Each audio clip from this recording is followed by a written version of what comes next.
Hoje é o Dia Internacional da Pessoa com Deficiência e a data estimula uma reflexão sobre os direitos dessas pessoas. No Brasil, existem quase 500 mil de pessoas cegas, um percentual importante da população que precisa ter acesso a livros e publicações em braille. Garantia de educação e lazer. Em Belo Horizonte, uma gráfica realiza esse tipo de impressão a baixo custo, mas para continuar com o atendimento, ela precisa de doações. A gráfica foi montada pela Associação de Cegos Luiz Braille e é a única na capital que faz impressão em braille. Algumas instituições têm impressoras, como o Instituto São Rafael e a Universidade Federal de Minas, mas até então não existia esse serviço de forma comercial. A escrita ela é extremamente necessária para o processo de aprendizagem. Então, a gente percebeu, já há muitos anos atrás, que não era possível a gente falar de educação sem falar no braille, impresso. Esse, na verdade, que foi o que mais motivou, a associação a ter esse desejo de fundar essa gráfica em braille. No computador, um programa converte arquivos comuns, que são chamados de textos à tinta, na escrita em braille. Depois, o texto vai para a impressora. O equipamento é mais moderno do que os usados antigamente e imprime em frente e verso. E um material mais acessível para o aluno. Já que a gente fala de inclusão para o aluno, a gente tem que incluir ele com um material adequado igual aos outros alunos. Este outro equipamento é uma linha braille. Conectada ao computador, ela pode ser usada por pessoas cegas para ler e corrigir textos digitais. Da mesma forma que a gente tem o teclado, tem a linha braille para o cego, deficiente visual.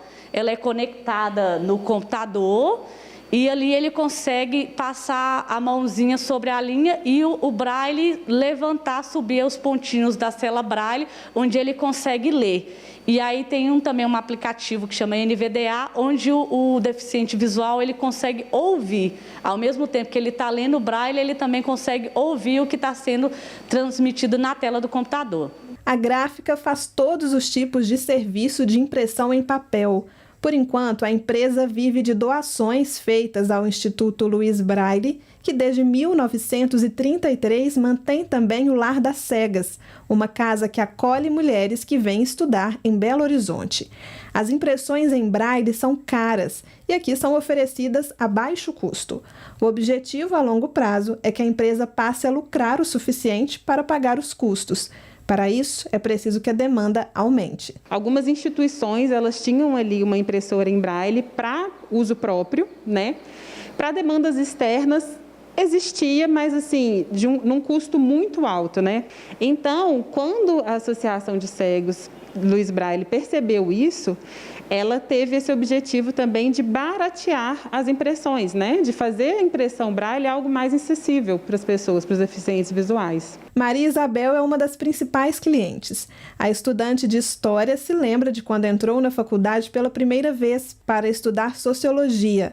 Na época, as cópias eram todas feitas à mão. Eu tinha voluntários que iam praticamente todos os dias da semana na associação e ficavam lá comigo durante 2 horas, 2 horas e meia ou 3 horas.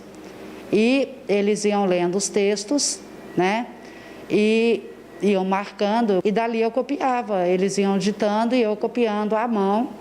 Hoje, na Faculdade de História, ela recebe os textos em PDF no e-mail.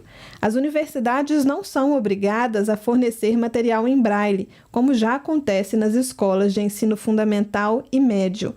Mesmo assim, Maria Isabel destaca que com o acesso à impressora em braille, a rotina de estudos da pessoa cega é bem mais fácil. Agora, depois que eu estou no curso de História, fazendo o curso de História, é que eu conheci, que os textos que são passados por braille. Eu vou apresentar um trabalho, e a minha parte, só a minha parte, em braille, ela deu 14 páginas, só que impresso frente e verso. Se fossem outros tempos, eu teria que copiar tudo isso à mão. Tecnologia não falta, mas quantos estabelecimentos ou instituições lembram de imprimir cópias em braille? Cardápios, convites, ingressos, comunicados, livros. É importante tornar a inclusão uma rotina. A demanda e o interesse certamente existem. Por exemplo, se uma pessoa ela quer convidar uma pessoa para o casamento dela, ela consegue formalizar esse convite através de uma impressão em braille, né? Coisas que até há pouco tempo eram inacessíveis. Então, a gente consegue começar a falar de inclusão a partir do momento em que a gente consegue fornecer esse tipo de material para as pessoas. Todas as informações sobre a gráfica você encontra nas redes sociais do Jornal Minas ou pelo WhatsApp 32735858.